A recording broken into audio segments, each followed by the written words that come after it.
আসল পাঁঠার মাংসর স্বাদকেও হার মানিয়ে দেবে এই গাছ পাঁঠার সুস্বাদু রেসিপি। দেখুন, দেখে কোনো অংশে কি কম মনে হচ্ছে পাঁঠার মাংসর থেকে? এতটাই লোভনীয়। নমস্কার বন্ধুরা, রসনালয়ে আপনাদের অনেক স্বাগত। আজ আমি আপনাদের সঙ্গে শেয়ার করব এঁচোড়ের কালিয়ার রেসিপি। তো চলুন শুরু করি। তার জন্য আমি এখানে একটা 750 গ্রাম এঁচোড় একদম বড় বড় ডুমো ডুমো করে কেটে নিয়েছি, আর কেটে একটু হলুদ দিয়ে জল দিয়ে ভিজিয়ে রেখেছি। হলুদ জলে ভিজিয়ে রাখলে এঁচোড়টা কালো হবে না। তো তারপর আমি এখানে কড়াইয়ের মধ্যে একটু জল দিয়ে দিলাম, তার মধ্যে আবারও একটু হলুদ দিয়ে দিলাম, আর দিয়ে দিলাম অল্প করে একটু লবণ। এবার আমি যে এঁচোড়টা কেটে রেখেছি ডুমো ডুমো করে, সেটাকে আমি এই জলের মধ্যে দিয়ে সেদ্ধ করে নেব। তবে আপনাদের হাতে সময় কম থাকলে আপনারা কিন্তু প্রেশার কুকারেও সেদ্ধ করে নিতে পারেন।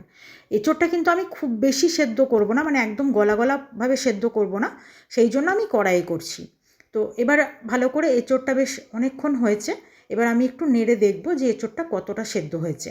এঁচোড়টা ঠিক 80% মতো আমি এখানে সেদ্ধ করব। তো দেখুন, বেশ সুন্দর সেদ্ধ হয়ে গেছে, এক চান্সেই কেটে গেল।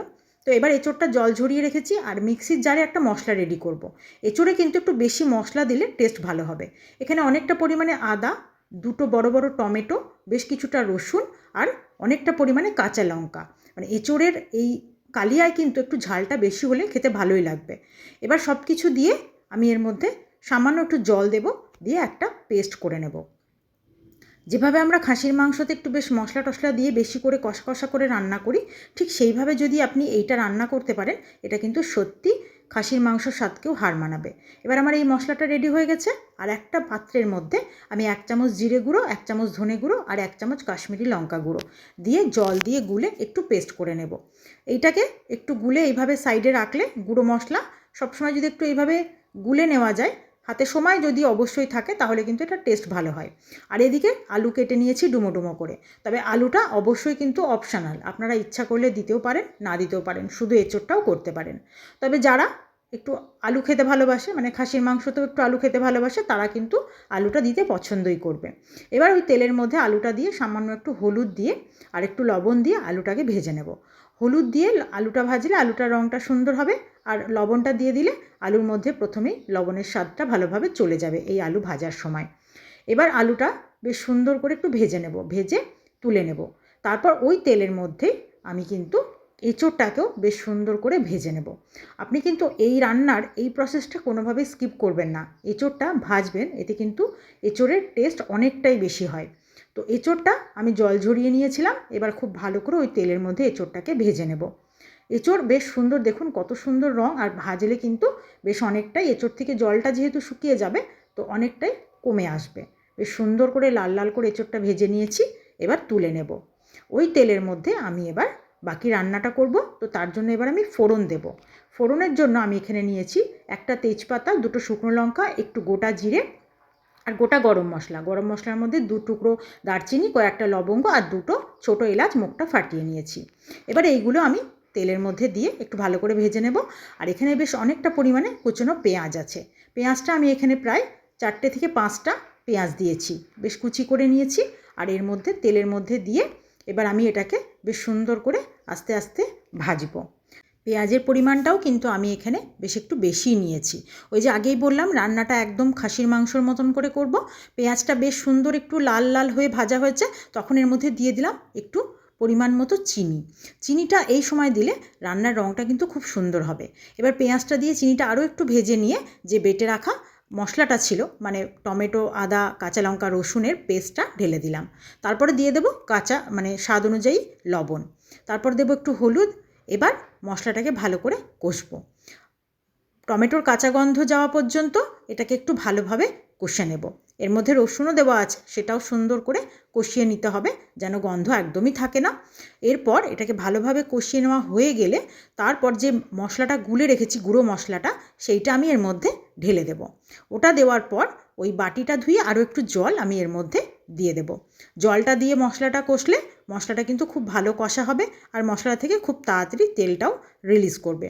এবার মশলাটাকে আমি খুব ভালোভাবে কষাবো। মশলা যত সুন্দর কষানো হবে, তত কিন্তু রান্নার টেস্টও অনেক সুন্দর হবে। এবার একটু ঢাকা দিয়ে দেবো মশলাটায়, যেন ভালোভাবে কষানোটা হয়ে যায়। এবার দেখুন মশলা থেকে কত সুন্দরভাবে তেলটা বেরিয়েছে। ঠিক এই রকম করে যখন মশলাটা কষানো হয়ে যাবে তখন আমি মশলাটাকে আবারও খুব ভালো করে নেড়ে নেব। তারপর আমি এর মধ্যে ভেজে রাখা এঁচোড়গুলো দিয়ে দেব, আর তারপর দিয়ে দেবো ভেজে রাখা আলুগুলো। এবার দুটোই একসঙ্গে কিন্তু আমি এখনই কিন্তু এর মধ্যে জল দেব না, খুব ভালো করে নাড়বো আর বেশ কিছুক্ষণ কষাবো মশলার সঙ্গে। নতুন পুরনো সকল বন্ধুকে আমার চ্যানেলে স্বাগত জানিয়ে যে সকল বন্ধুরা নিয়মিত আমার ভিডিও দেখছেন, আমার পাশে আছেন, তাদেরকে আমার অসংখ্য ধন্যবাদ। আর যে সকল বন্ধুরা আজকেই হয়তো আমার ভিডিও প্রথম দেখছেন, এখনও চ্যানেলটি সাবস্ক্রাইব করা হয়নি, তারা প্লিজ চ্যানেলটি সাবস্ক্রাইব করে পাশে থাকা বেল আইকনটি প্রেস করে দেবেন। এরকম সুন্দর সুন্দর ভিডিওর নোটিফিকেশান সব আগে আপনাদের কাছে পৌঁছে যাবে। আর যারা ফেসবুক পেজ থেকে আমার ভিডিওটি দেখছেন তারা অবশ্যই পেজটি ফলো করে দেবেন এরকম সুন্দর সুন্দর রেসিপি পাওয়ার জন্য। এবার দেখুন অনেকক্ষণ ধরে কিন্তু আমি এঁচোড়টা আর আলুটা মশলার সঙ্গে কষিয়ে নিলাম, আর রঙটাও কত সুন্দর হয়েছে। এরপর আমি এর মধ্যে পরিমাণ মতো জল দিয়ে দেব।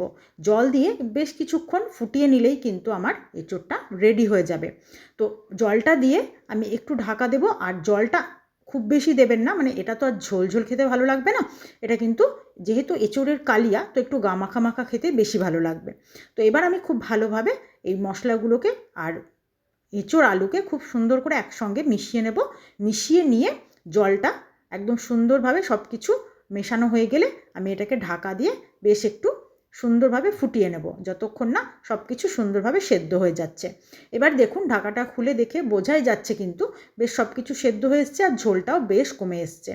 তো এবার আমি এটাকে ভালো করে মিশিয়ে নেব নাড়াচাড়া করে। এই দেখুন কাঁঠাল কিন্তু একদম সেদ্ধ হয়ে গেছে।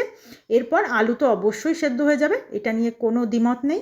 এবার আমি এর মধ্যে অল্প করে একটু গরম মশলা গুঁড়ো ছড়িয়ে দেব। গরম মশলা আগে গোটাও দেওয়া আছে, তবে ওপর থেকে একটু গরম মশলা গুঁড়োটা ছড়িয়ে দিলে এটার স্বাদ গন্ধ অনেকটাই সুন্দর হবে।